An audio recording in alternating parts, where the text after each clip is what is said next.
Hi guys, it's Legio, and we're back with another how-to video for City Skylines.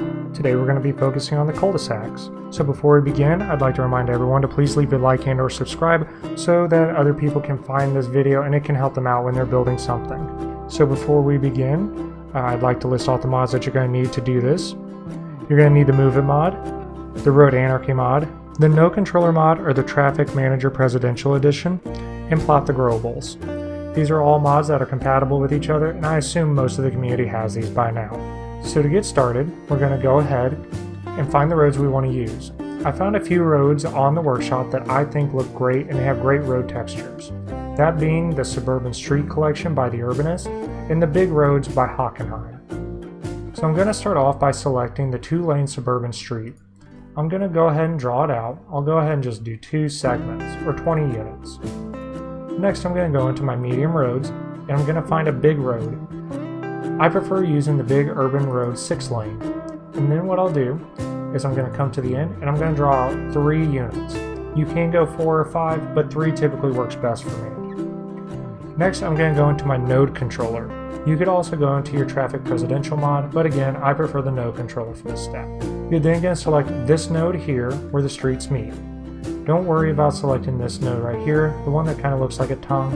It's not important for what we're about to do. Go ahead and select your node, and then come over here into your node controller panel and click Node Junction Markings. As you can see, I removed that sidewalk.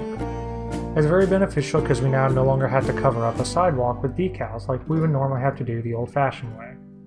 The next thing I'm going to go ahead and do is close out of my road tab and go into my Move It tool. Make sure your node is selected. Go ahead and select this end node and just drag it on back. And right there you go. We have us the beginning of a cul-de-sac. One thing you want to keep in mind is to make sure that it's completely level.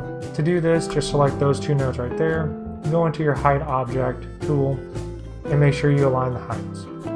So to finish this out, I'm going to show you how to go ahead and put the housing around all this, because most cul-de-sacs have houses around them.